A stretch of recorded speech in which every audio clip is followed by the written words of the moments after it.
Aba, lumarga na naman pala si Junior Bangag pa Amerika, mga kababayan. Hindi man lamang po yata nagbigay ng abiso na mayroong pupuntahang event ang minamahal ninyong presidente. Ha? Walang abiso. Ewan ko lang mga kababayan, di ako sigurado kung nagbigay ba sila ng abiso o baka nakalimutan ko lang. O, baka akong may mali. No? Kayo pong tatanungin ko, pero po ba kayo nabasa abiso? Na sa mga susunod na araw, ganyan, di ba? Dati, naglalabas naman sila ng minsan nga, isang buwan pa bago mangyaring event, nagbibigay sila ng abiso O na mayroong pupuntahan ng presidente, Huwag nyo nga hanapin pag may bagyo. Ngayon wala. Lumarga, nasa Amerika. Ano ang gagawin nila, mga kababayan? Nagtatanong lang po kami, Presidential Communications Office, Dave Gomez, baka mamaya gawan ninyo kami ng istorya na nagpapakalat kami ng istorya, ng fake news, Nagtatanong kami, ano bang ganap? Ewan ko lang, hindi ko talaga sigurado. Wala akong matandaan na mayroong dadaluhan na importanteng kaganapan si Junior Bangag sa Amerika, mga kababayan. Hindi kaya kailangan na talagang lumipad doon para operahan, di ba, yung kanyang diverticulitis. Baka lumala na. Nasabi ni Auntie Claire na maximum pain na di umano, mga kababayan. Kumbaga sa 1 to 10, talagang max na, nasa itaas na, nasa number 10 na. O baka yun na kaya ang dahilan? Nagtatanong na naman po, hindi po kami nagpaparatang, Hindi kami nagpaparatang. Pero, ang nakaputang ina, mga kababayan, ay yung kanyang ginawang kahalili, Diyos ko po, si Batman. Kung hindi ako nagkakamali, mga kababayan, ngayon lang yata nagkaroon ng acting president na hindi naman po nakapag-practice ng lawyer, mga kababayan. Si Batman, si Ralph Recto, mga kababayan. Eto po, ang kumakalat ngayon sa social media, mga kababayan. Basahin ko po, napareact po si si Madam Malutikia, mga kababayan. Ito po yung kanyang reaction. Walang acting president na ES. Yan. Sabi pa nga, sa kanya mas matindi, wala pa lang maging karapat-dapat na acting president na ES. Yan, sabi ni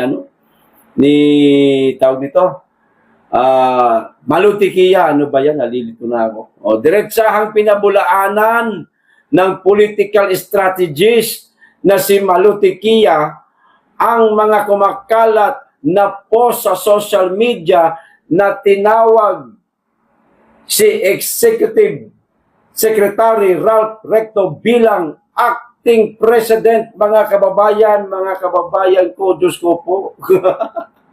Ayon kay Tikia, walang batayan sa saligang batas ang naturang level o label, Bagamat kilala ang ES bilang little president na tagapagpatupad ng mga direktiba, hindi ito nangangahulugang maaari siyang humalili sa kapangyarihan ng Pangulo. Sino ba dapat? Walang iba. Siyempre, kundi ating pangalawang Pangulo sana ang ginawang acting president ni Junior Bangag, mga kababayan. Yan po ang nakakaputang ina. Bagamat nung mga nakaraang biyahe niya, meron pong silang sinasabing halimbawa, si Bersamin muna ang tawag nito, ang caretaker. Yan, caretaker po Caretaker ang gamit nilang lingwahe eh. Caretaker. Ha? Sa Palasyo Malacanang, habang nasa Epic Summit, kunwari, ayan, si Junior Bangag, caretaker. O, di ba? Ito, iba na ho ito, mga kababayan. Pinalalim na po nilang kahulugan ng caretaker. Acting president na po. Nako, delikado. Baka mamaya, ito, magdeklara ng martial law. Halimbawa, magkaroon ng malakihang rally. Tapos, meron na kaunting komosyon. Mga pulis at ng mga rallyista, pwede po nilang gawing rason yon, mga kababayan. Tandaan po ninyo, uso po ngayon ang bendalo. Di ba? Pag pinairal nila ang bendalo na naman, mga kababayan, napakadali lang po nilang laruin ang lahat ng gusto po nilang gawin, mga kababayan. O, eto pa. Nauna nang naging usap-usapan sa social media ang mga larawan at mga ulat kung saan si Recto ang nanguna sa mga pulong ng gobyerno kabilang ang mga talakayan ukol sa oil crisis at pakikipag-ugnayan ng mga business leaders, mga kababayan, o sa mga business leaders, ha? Pakikipag-ugnayan niya. Siya po ang nangunguna sa mga yan. Hindi po si Junior. Ano ba na talaga na nangyayari kay Junior? Bakit parang pilit na lang po yung kanyang mga pagdalo sa mga event, kung totoo man yung mga kumakalat na yan na nandun daw siya sa araw ng Gagitingan, tapos kahapon meron na naman silang ginawa ko no, na nagpakita pa rin ng mga litrato man lang po. Yung damit parehas lang. Ito pa, bagay na lalo pang umiingay kasabay ng mga naunang isyo kung saan napansin umano na hindi si Pangulong Marcos ang nanguna sa ilang pampublikong aktibidad. O di po ba? Ayan po yun, mga kababayan.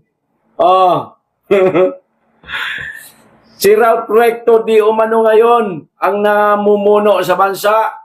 Acting president di umano siya ngayon, mga kababayan.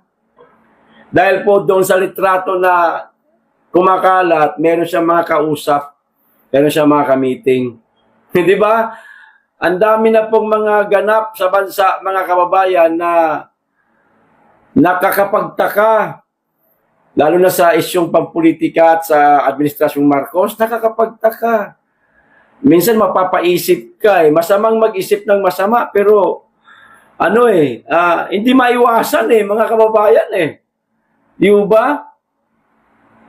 Pero kung ano man po ang mga naiisip ninyo, ipanalangin na lang po natin, mga kababayan, na sana, para sa akin lang wag munang gawin ito ng Diyos sa Kanya. Ang alin? Ang wish ni Cara David. Di ba? Para sa akin. Bakit?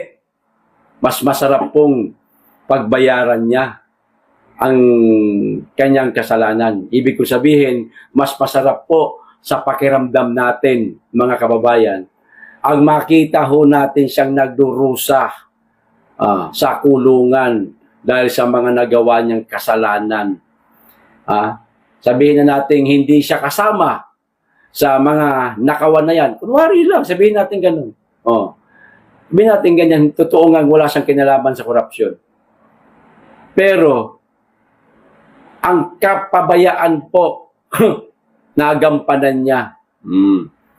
Napabayaan niya na nangyari ang napakalalang korupsyon sa ating bansa. Ginamit pa ang flood control project Systematic corruption. Nilagay nila ang isang korupsyon sa isang proyekto Di ba, mga kababayan? Ganun lang kasimple mangurap. Kunwari, meron kang proyekto. Ano yun? Di flood control kasi kita natin ang kamay nila. Ang grabe ang baha. Ganyan po. Pero, Siyempre, corruption po, mga kababayan, talaga ang pakay nun. Hindi po yung proyekto.